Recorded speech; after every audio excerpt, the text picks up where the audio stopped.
presencia pertenezco yo, en tu presencia, oh Señor mi Dios, en tu presencia es donde fuerte soy, ahí buscaré tu gracia, Señor, y tu rostro de amor. En tu presencia, oh Dios, yo quiero ir donde el agua sane el dolor y en la roca puedo estar. Yo quiero estar donde el ardiente fuego no me queme, en tu presencia, oh Dios, en tu presencia pertenezco yo, en tu presencia, oh Señor mi Dios, en tu presencia es donde fuerte soy, allí buscaré tu gracia, Señor, y tu rostro de amor. En tu presencia, oh Dios, quiero estar donde el maligno no me toque. Cúbreme con tu sangre, Señor. Yo quiero estar fuera de mentira y maldad, en tu presencia, oh Dios, en tu presencia pertenezco yo, en tu presencia, oh Señor mi Dios, en tu presencia es donde fuerte soy, allí buscaré tu gracia, Señor, y tu rostro de amor. En tu presencia, oh Dios, tú eres mi cimiento, confío en ti, Señor. Yo soy tu hijo y siervo, tú eres mi fuerza y canción, mi canción. En tu presencia pertenezco yo, en tu presencia, oh Señor mi Dios, en tu presencia es donde fuerte soy, allí buscaré tu gracia, Señor, y tu rostro de amor. En tu presencia, oh Dios, allí buscaré tu gracia, Señor, y tu rostro de amor. En tu presencia, oh Dios.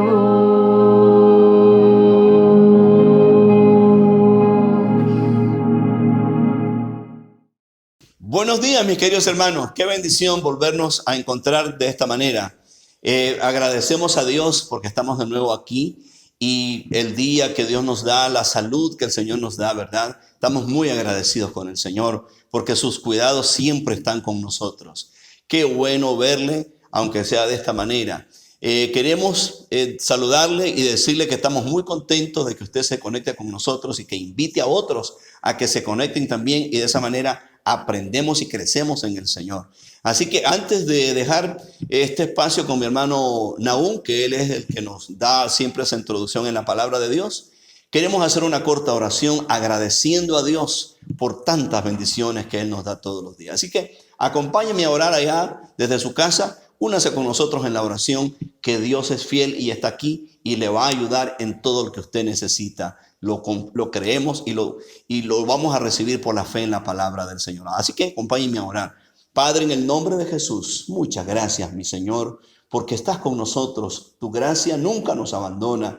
Tu palabra dice que estamos coronados de favores y misericordias. Y es cierto, vemos ese amor tuyo por todas partes, mi Dios. Gracias porque sé que estás con mis hermanos a pesar de todo. Nunca nos has dejado, mi Dios. Has estado ahí, les has dado salud, les has dado a mis hermanos todo lo que ellos necesitan. Nunca nos ha faltado nada. Gracias por lo que estás haciendo, mi Dios. Gracias por que hemos visto, tenemos testimonio, cómo tu gracia, mi Dios, se está manifestando. Hemos orado y hemos visto respuesta a nuestras oraciones. En este día, 1,000,000 de gracias, Padre, por estar de nuevo con nosotros.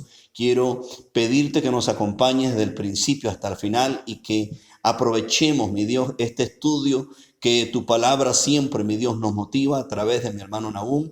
Recibimos ese consejo que tú nos das, mi Dios. Quédate con nosotros, te lo pedimos todo en el nombre de Jesús. Amén y amén. ¿Cómo están, queridos hermanos? Dios les bendiga una vez más. Estamos contentos de que usted se pueda conectar con nosotros esta mañana. Si está en casa, por favor, tome su Biblia, relájese. Vamos a estudiar la palabra del Señor. Estamos hablando de los peligros. Si usted se acuerda, los peligros que la iglesia está enfrentando en este momento. Y hablamos un poquito de que el peligro a la iglesia viene porque le falta conocimiento a la iglesia. Usted se recuerda que leímos el versículo de Oseas que dice que mi pueblo perece porque le faltó conocimiento. También vimos el versículo de Isaías 5:13 que dice que mi pueblo fue cautivo porque le faltó conocimiento. Siempre que en la iglesia le falta conocimiento, van a haber peligros, porque el enemigo anda viendo a quién se devora, a quién, qué personas los que no tienen conocimiento, y los va a atacar. Pero en la Biblia encontramos, me propuse este día ver otras cosas por las cuales la iglesia está pasando por algún peligro. Y he notado, no sé usted, he notado que las personas, uno de los peligros que la iglesia está enfrentando es porque él tiene exceso de confianza. Se creen de que ya el enemigo no puede hacer nada en ellos y que pueden hacer lo que ellos quieran y que nada les va a pasar. Y mire, si está en casa, por favor, vaya conmigo a un versículo para que veamos de lo que vamos a hablar esta mañana. Y dice en 1 de Corintios, capítulo 10, el versículo 12, dice de esta manera: así que el que piensa estar firme, mire que no caiga. Usted se da cuenta en ese versículo, dice, si usted piensa que usted está firme en el Señor, tenga cuidado, mire que usted no vaya a caer. Lo único que necesita para usted caer es creerse que usted esté en la cima, y cuando usted ya se cree que está en la cima, es peligroso creerse que está arriba, porque puede hacer de que usted pueda caer. Ahí vemos el versículo entonces que dice Si usted se siente que está fuerte, mire, por favor, que no vaya a caer. Hay muchos que ya su prioridad ya no son las cosas de arriba. Es increíble que ya ellos se mezclan con el mundo y piensan que nada les puede suceder. Eso, y los de la iglesia de Corinto no eran diferentes, déjeme decirle. Ellos pensaban que todo lo tenían bien, que no tenían ningún problema. Pero Pablo les dice lo contrario. Por ejemplo, ellos pensaban de que ellos tenían toditos los dones. Y como tenían toditos los dones, esto lo puede ver en 1 Corintios 1:7, ellos pensaban que tenían todos los dones, que tenían el favor de Dios, y también ellos pensaban que tenían la mente de Cristo. Y de hecho, Pablo dice, vosotros tenéis la mente de Cristo. Lo puede leer en el capítulo 2, versículo 16. Ellos pensaban que eran ricos y que estaban listos para reinar. Y eso lo puede ver en el capítulo 4 de 1 Corintios. También ellos se jactaban de ser espirituales. Se jactaban de que ellos conocían las cosas de Dios. Y el Pablo también les dice que tengan cuidado de esas cosas. Y lo puede ver en el capítulo 5, versículo 6. Ahí se da cuenta, en esas cosas ellos pensaban de que ya estaban en la cima y que nada les podía hacer daño. Pero en ese versículo que acabamos de leer dice, el que esté firme, dice el apóstol Pablo, mire que no caiga. Entonces el exceso de confianza es un arma que el enemigo ha usado, está usando y seguirá usando. Ahora, si usted se da cuenta, Eva, por ejemplo, en Génesis, se puso a hablar con una serpiente. ¿Qué le hacía pensar a Eva que podía hablar con una serpiente y que nada le podía pasar? Eso lo hallamos en Génesis, capítulo 3, versículo 1. También, si ustedes estamos ahí en 1 Corintios 10, pero si baja un poquito a 1 Corintios 9, el versículo 27 nos dice de esta manera. El versículo 26, para entender el punto, dice, así que yo de esta manera corro, no como a la aventura, de esta manera peleo, no como quien golpea al aire, sino que golpeo mi cuerpo y lo pongo en servidumbre, no sea que habiendo sido heraldo de otros, yo mismo venga a ser eliminado. Ahí vemos que Pablo no se creía, él decía, yo golpeo, yo lucho, estoy en esta carrera y quiero ganar. Él se limitaba de varias cosas porque la meta de él era ganar esa carrera, y esa meta tiene que ser tanto la suya como la mía. Pablo también dice, yo no pretendo haberlo alcanzado ya, pero una cosa sí hago, prosigo a la meta. Esa es la meta que tenemos que tener usted y yo, proseguir, no creer que ya estamos en la cima y que nada nos puede dañar. Ahora, quiero que miremos un versículo ahí en el capítulo 10 de 1 Corintios. Vamos a leer unos versículos para darnos cuenta de este problema que muchas personas están pasando. En el capítulo 10, versículo 1, nos dice de esta manera: porque no quiero, hermanos, que ignoréis que nuestros padres todos estuvieron bajo la nube y todos pasaron el mar. Ahí dice el apóstol Pablo, no quiero que ustedes ignoren estas cosas. Quiero que ustedes tengan conocimiento de estas cosas. ¿Qué cosas? Que todas, la palabra clave es que todos ¿qué? Todos nuestros padres tuvieron bajo la nube y todos pasaron el mar. Y el versículo 2 dice de esta manera: y todos en Moisés fueron bautizados en la nube y en el mar. Déjeme decirle algo. Toditos el pueblo de Israel estuvieron bajo la nube. Eso significaba que Dios los había bendecido, librándolos del calor del sol. También estuvieron bajo el mar. Eso quiere decir que Dios los había bendecido, que los estaba librando de la mano de Faraón. Y dice, todos estuvieron bajo la nube y todos pasaron el mar. El versículo 3 dice de esta manera: y todos comieron el mismo alimento espiritual. Todos los padres de los israelitas, todos los israelitas pasaron por esas bendiciones, tuvieron esas bendiciones. Y dice el versículo 4: Y todos bebieron la misma bebida espiritual, porque bebían de la roca espiritual que los seguía, y la roca era Cristo. Ahí puede ver usted en ese versículo que Cristo no empezó a vivir en el momento que María dio a luz, sino que él ya existía en el pasado. Y el versículo 5 dice de esta manera: pero de los más de ellos no se agradó Dios, por lo cual quedaron postrados en el desierto. Ahí se da cuenta usted, ellos pudieron haber dicho: nosotros ya hemos estado bajo la bendición de Dios, hemos estado bajo la bendición de la nube, bajo la bendición del mar, pero déjeme decirle, no podemos tener exceso de confianza. No podemos dejar de buscar al Señor como hay unos que han dejado de buscar al Señor. No podemos dejar de orar como hay unos que han dejado de orar. Ahí el versículo 5 dice: pero de los más de ellos no se agradó Dios. Solo 2 personas, aquellos que conocen la Biblia, solo 2 personas entraron a la tierra prometida. No podemos descuidarlos. El peligro de tener un exceso de confianza está en este momento en las iglesias. Las personas ya no buscan al Señor como lo buscaban antes. Ya no estudian la Biblia como la estudiaban antes. Pero dice el versículo 6, mire lo que dice: mas estas cosas sucedieron como ejemplo para nosotros, para que no codiciemos cosas malas como ellos codiciaron. Dice la Biblia que Él nos ha dado a nosotros libertad, pero que no usemos nuestra libertad para hacer lo malo. Tenemos estas cosas que Dios escribió para nuestro ejemplo. Así que, hermano querido, por favor, no se confíe. Siga adelante buscando al Señor mientras Él pueda ser hallado. Dios le bendiga. Hasta la próxima.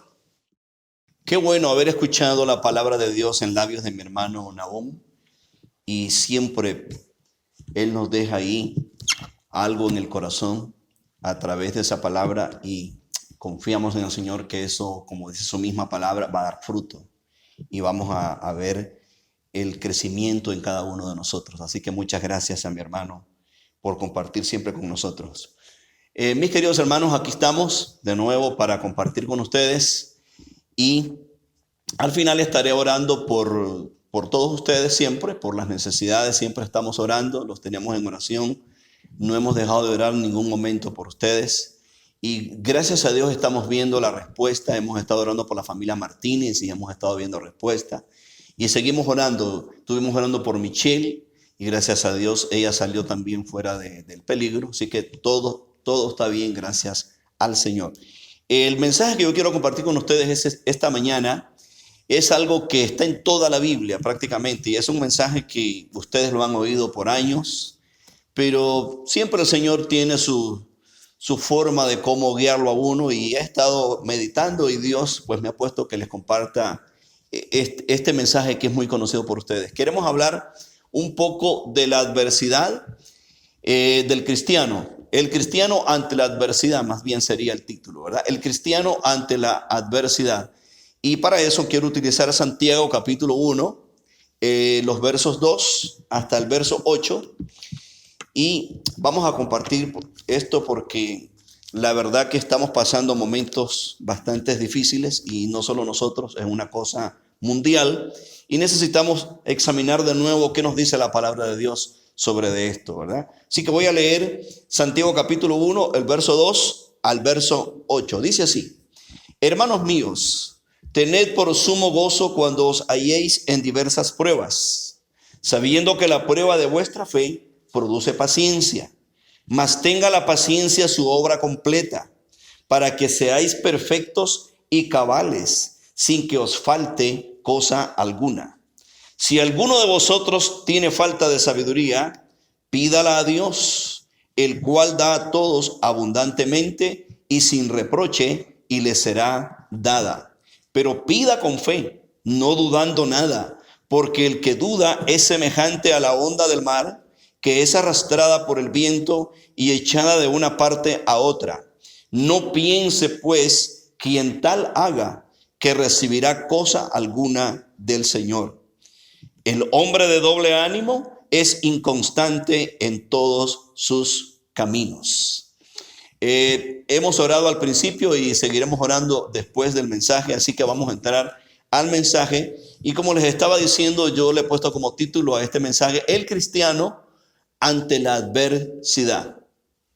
Mis queridos hermanos, las pruebas revelan realmente lo que nosotros somos.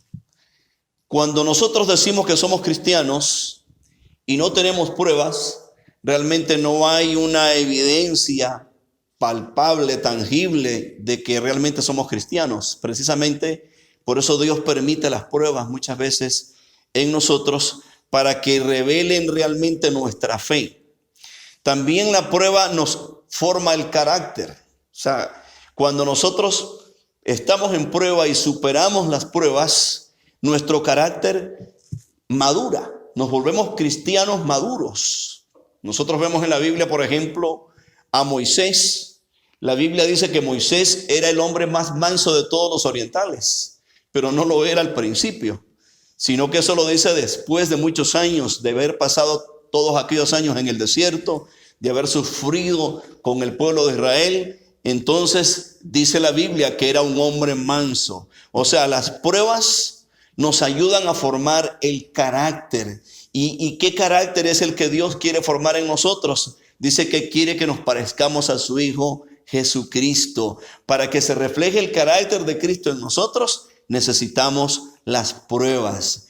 También las pruebas nos ayudan a crecer en el sentido de que Dios nos promueve a través de las pruebas. O sea, ninguno de nosotros puede ocupar un lugar en el Señor de prominencia si no somos probados. Todos los hombres de Dios que nosotros encontramos en la Biblia fueron probados primero para llegar a ser lo que hoy nosotros leemos y los admiramos, ¿verdad? Son nuestros héroes porque pasaron dificultades.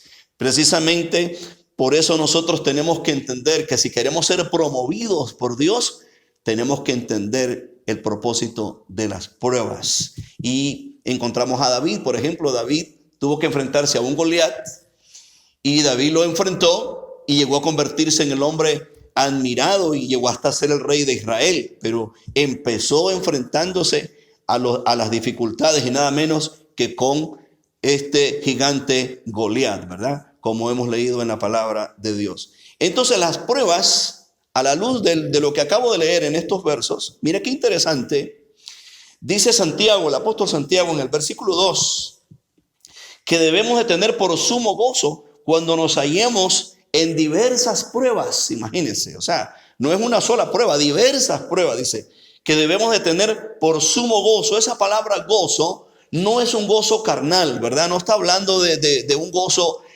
superficial, está hablando de algo muy espiritual. Y para que usted entienda un poco mejor esa expresión, que debemos de tener un gozo, dice el apóstol, cuando estemos en pruebas, tenemos que ver así rapidito Hebreos capítulo 12, verso 2, donde nos habla del Señor Jesucristo. Hebreos 12, versículo 2, mire lo que dice: puestos los ojos en Jesús, el autor y consumador de la fe. Y oiga lo que dice: el cual por el gozo puesto delante de él sufrió la cruz, menospreciando el oprobio, y se sentó a la diestra del trono de Dios. Dice que Jesucristo fue a la cruz, pero que iba ese gozo delante de él. Hermano, cuando usted ve eso, usted medite. ¿Usted cree que era fácil lo que Jesús iba a enfrentar? ¿Cree usted que era fácil todo lo que le hicieron, los azotes, las escupidas, la corona de espinas, los clavos? No era nada fácil, pero la Biblia dice que por el gozo puesto llegó hasta el Calvario y dio su vida por usted y por mí, porque ese gozo que el Señor llevaba era una meta y él sabía que sobre sus hombros pesaba la salvación de toda la humanidad. Y cuando Santiago dice tengan por sumo gozo cuando se encuentren en diversas pruebas, está hablando de ese gozo espiritual, de ese gozo que nos lleva a la madurez, de ese gozo que nos lleva donde Dios nos hace crecer para bien de los demás, no solamente para bien de nosotros, sino para bien de nuestros semejantes. precisamente por eso tenemos que tomar la prueba y enfrentarla con esa fe, con ese entusiasmo de saber que Dios está con nosotros. Y sigue diciendo el apóstol más adelante, en el verso 3 dice, sabiendo que la prueba de vuestra fe, oiga, produce paciencia. O sea, la única manera en que nosotros podemos llegar a decir que somos pacientes es cuando hemos pasado por la prueba. De lo contrario, no podemos decir que somos pacientes, porque una cosa es decirlo con la boca y una cosa es vivirlo. Entonces, no se trata de decirlo con la boca. Dice Dios, bueno, vamos a probarte, vamos a permitir que pases pruebas para ver si es cierto que eres paciente. Y nos damos cuenta que somos pacientes solamente cuando estamos pasando problemas. Ahí nos damos cuenta realmente dónde está nuestra fe, qué grado de madurez hemos alcanzado. Ahí nos damos cuenta cuando estamos pasando las dificultades. Pero mire qué interesante lo que sigue diciendo. Mas tenga la paciencia su obra completa. En otras palabras, hay un periodo, hay una etapa en que Dios nos permite estar bajo esa presión de las pruebas, porque Él está haciendo en nosotros un nuevo hombre, una nueva criatura. Él está formando en nosotros ese ser maduro que va a poder llevar adelante lo que Él quiere que hagamos, hermanos. Dios no nos va a utilizar al menos que Él no nos pruebe, porque eso está muy claro en la Biblia. Todos los siervos de Dios que nos han precedido a nosotros han sido probados, y no debemos nosotros de ser la excepción, porque Dios nos quiere utilizar y Él nos está probando también a nosotros. Todo esto que estamos viviendo es una prueba que estamos pasando, porque Dios está formando en nosotros ese carácter de Cristo en nosotros. Y Dios se va a glorificar a través de sus hijos. Por eso está permitiendo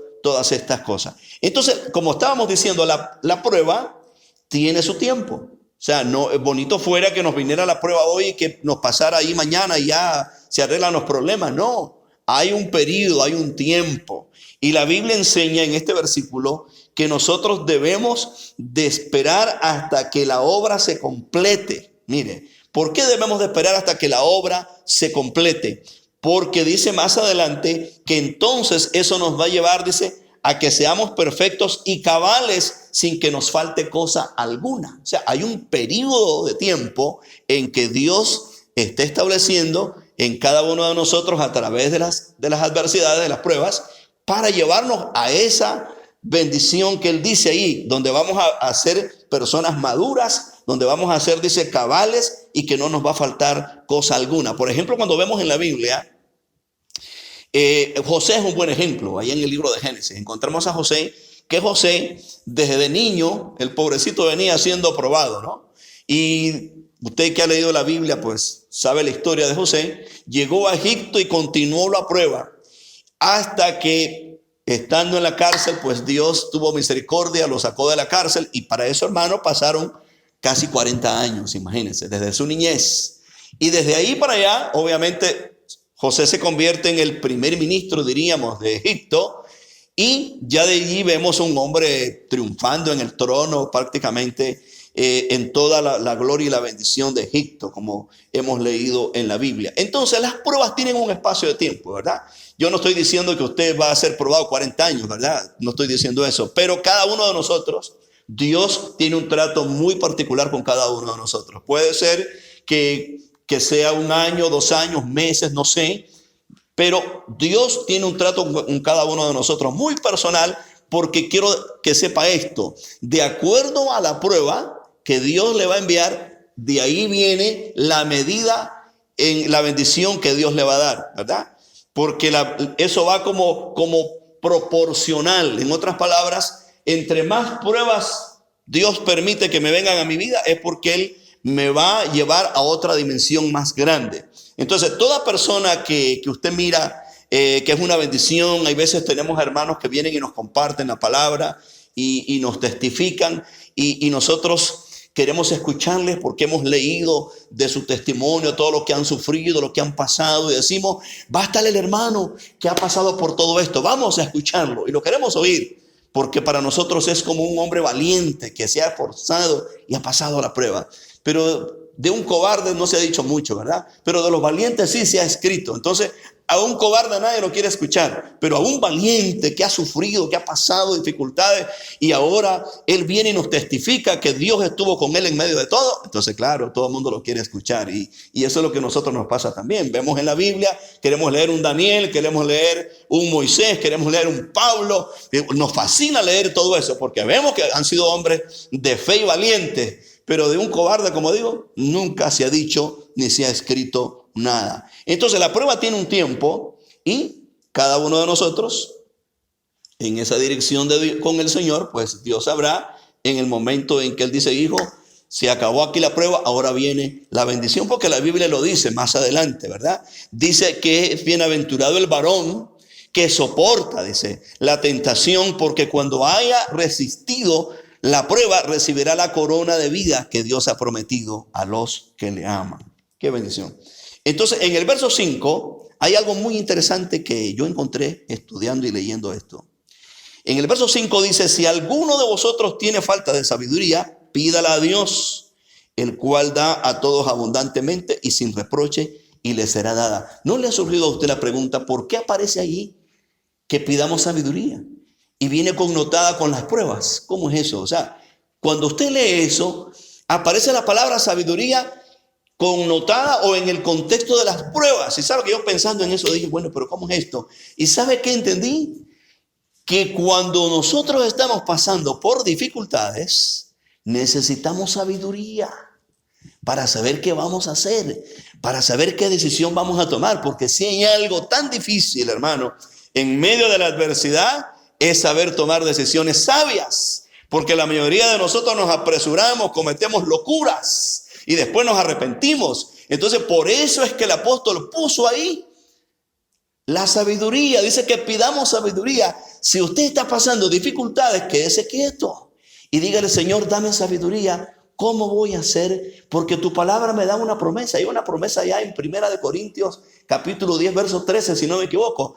Dice que no nos ha venido ninguna tentación que no sea humana, dice, sino que Dios nos dará, dice, la salida, y Dios sabe hasta dónde podemos soportar. Dice ese versículo. Entonces, ¿qué tenemos que hacer? En medio de la prueba, quedarnos quietos. Señor, necesito sabiduría para ver qué decisión voy a tomar en medio de este problema difícil que estoy siendo probado. Porque, hermano, si usted comete una locura en la prueba, después usted va a perder la oportunidad de haber crecido, de haber madurado y se puede lamentar el resto de su vida. ¿Cuánta gente ha cometido locuras por actuar de una manera imprudente? Por eso hay que pedir sabiduría en medio de la prueba. Señor, con tu palabra guíame, ayúdame, quédese quietecito para que Dios lo guíe. Qué importante es tener esa sabiduría en medio de la prueba. Imagínense, porque está connotada ahí está hablando de la prueba. Entonces necesitamos la guianza del Señor. Además de eso, me llama la atención el verso 8. El verso 8 dice, el hombre de doble ánimo es inconstante en todos sus caminos. ¿Sabe que hay un terreno peligroso donde Satanás lo puede confundir y lo puede engañar? Y es en la prueba. Si hay algo que cuando nosotros estamos siendo probados, en medio de la adversidad nos entra la duda. O sea, Satanás utiliza la duda y nos bombardea y nos asalta la duda y nos dice, ¿y ahí dónde está tu Dios? Porque la Biblia lo dice, se lo decían al salmista. David escribe y él dice ahí en los Salmos, ¿dónde está tu Dios? Lo dice él como queriendo decir, ¿por qué no te ayuda? Y eso nos pasa a todos.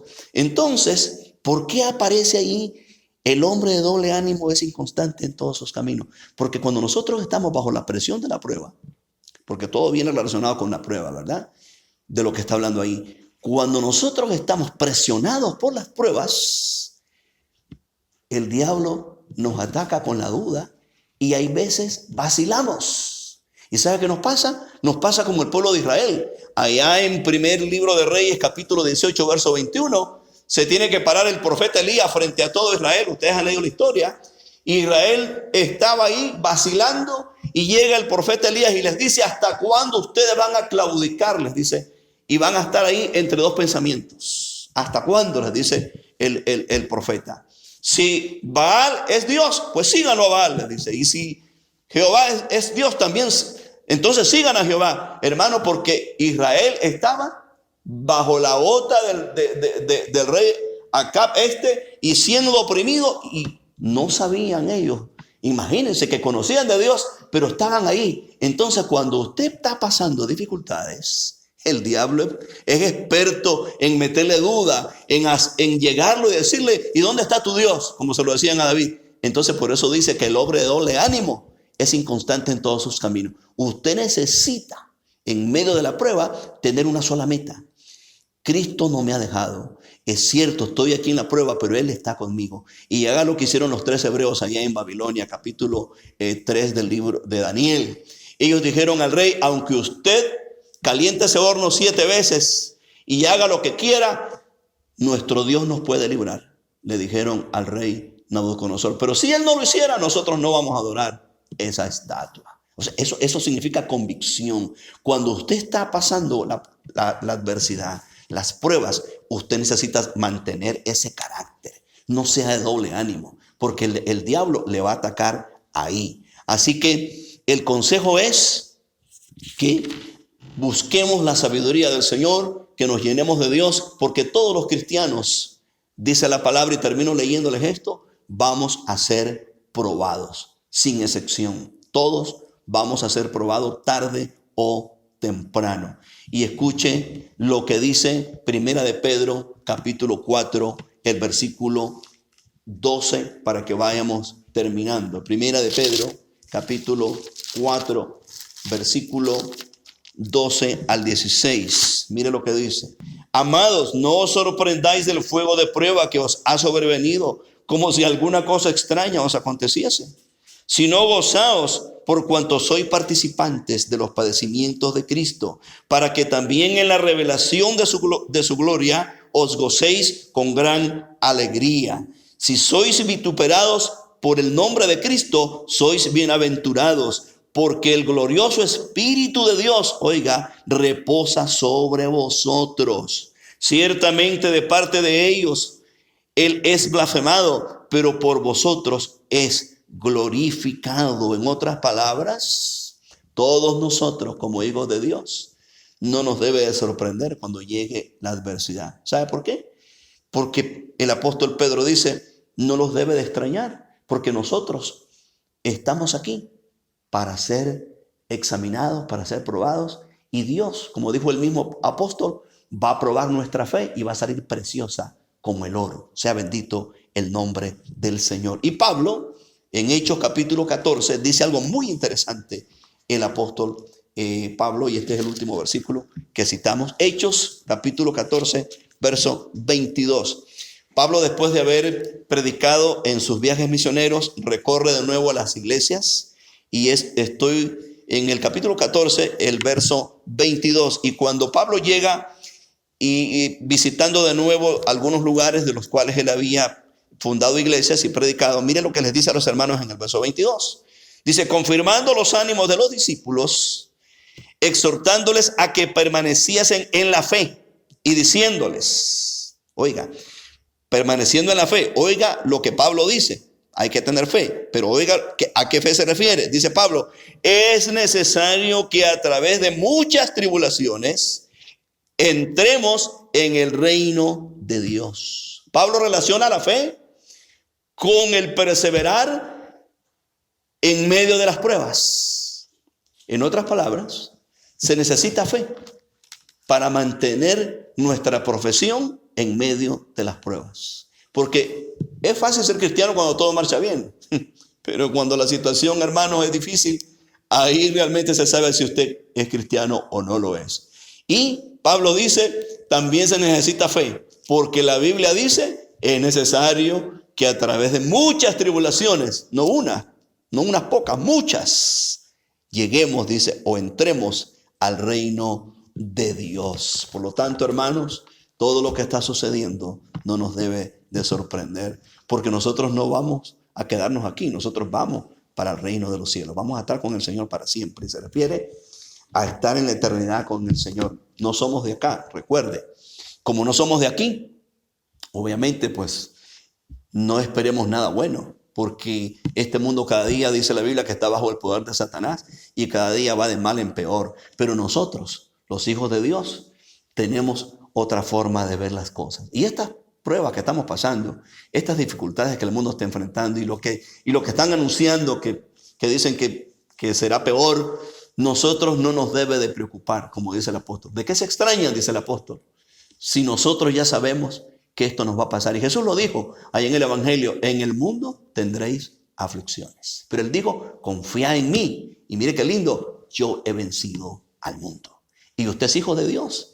Y Él es nuestro Padre. Y si Él es nuestro Padre, vamos a vencer también. Amén. Así que vamos a orar en esta mañana. Y usted ahí en su casa, conéctese conmigo a orar. Y no tenga temor. Si está pasando dificultades, está viendo la situación difícil, déjeme decirle, Dios es experto en ayudarnos en medio de las pruebas. Él no nos va a dejar, ni nos ha dejado nunca, y mucho menos que lo va a hacer hoy. Siempre va a estar con nosotros y nos va a llevar de la mano. Y hay un pasaje que está en el Salmo 23, que me encanta a mí mucho. Dice que aunque andemos, dice, en el valle de sombra y de muerte, así dice el Salmo 23, no temeré mal alguno. ¿Por qué? Dice, porque tú estarás conmigo. Y sabe que yo he estado en muchas velas y la gente utiliza ese salmo en las velas y citan ese verso, ¿verdad? Dice, aunque ande en valle de sombra y de muerte, y lo relacionan con la muerte. Déjeme decirle, eso es para nosotros, a los vivos que estamos aquí, ¿verdad? Dice, aunque andemos pasándola mal, no temeré mal alguno, porque dice, tú, dice, estarás conmigo. Vamos a orar, cierra sus ojos. Padre, gracias por tu palabra bendita, mi Dios, que nos anima, que nos conforta. Y nosotros en este momento que estamos pasando, que el mundo entero está siendo probado, mi Dios, necesitamos la sabiduría tuya para calmarnos, para tomar decisiones sabias. No queremos tomar decisiones alocadas, llevadas por la desesperación, mi Dios. Ayúdanos. Yo te pido, Padre, por tu pueblo, como le dijiste a Moisés, estad quietos, porque hoy vas a ver la salvación que yo voy a hacer con ustedes. Eso fue lo que le dijiste a Moisés. Estén quietos porque van a ver lo que yo voy a hacer con ustedes. Y esa es la palabra que tú nos das hoy, mi Dios. Estamos pasando pruebas, estamos pasando dificultades, pero no estamos solos. Aleluya. Tú vas con nosotros, mi Dios. Los 3 hebreos entraron al horno de fuego confiando en ti y tú ahí estabas con ellos esperándolos dentro de aquel horno.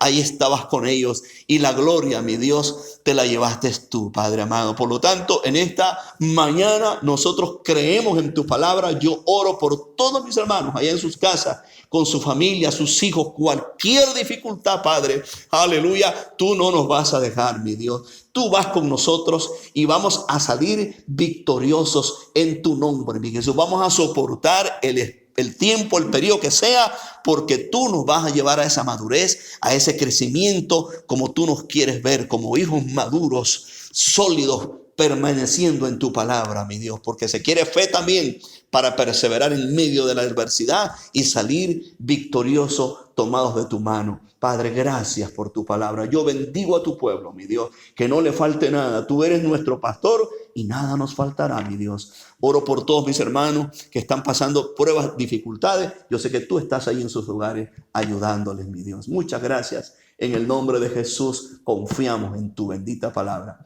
A ver, repita conmigo con fe. Diga conmigo, ciertamente el bien y la misericordia me seguirán todos los días de mi vida y en la casa de Jehová moraré por largos días. Que Dios me lo bendiga, mi hermano. Nos vemos en la próxima.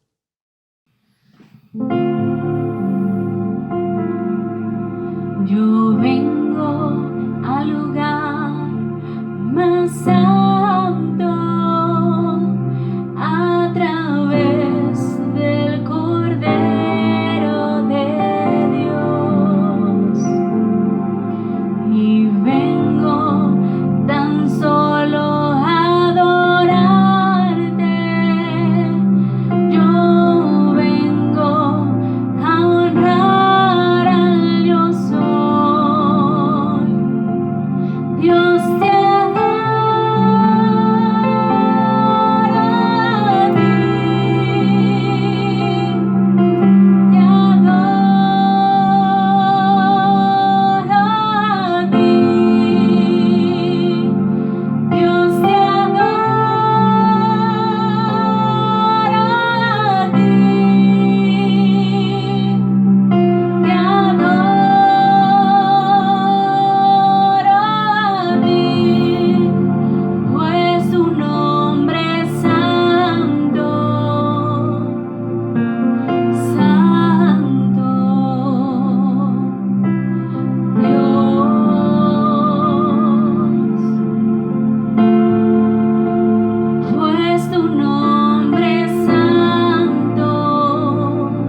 Hermanos queridos, queremos darles un anuncio así rapidito.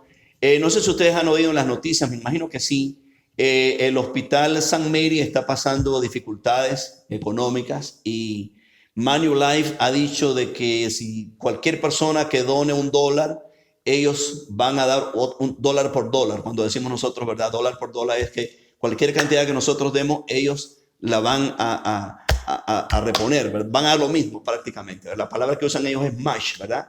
Entonces, nosotros queremos como iglesia dar una ofrenda y estuve anunciando hace unos días en el estudio del miércoles que si usted da, por decir algo, $5, $10, nosotros vamos a dar, por $1 que usted dé, nosotros vamos a dar 50 centavos hasta una suma de $500. Así que si usted quiere unirse a nosotros a dar esta ofrenda, usted lo puede hacer por vía e-transfer también, como está haciendo muchos hermanos, o si no me llama a mí y de alguna manera recogemos esa ofrenda y nosotros mandaríamos ese dinero al hospital. Ya tenemos toda la información, yo tengo el web, todo para mandar esa ofrenda. Así que la Biblia dice que debemos de ser generosos y yo considero que el hospital, pues, o los hospitales en este caso, están haciendo un trabajo fenomenal. Y esta es una buena oportunidad de nosotros como cristianos dar testimonio de nuestra fe.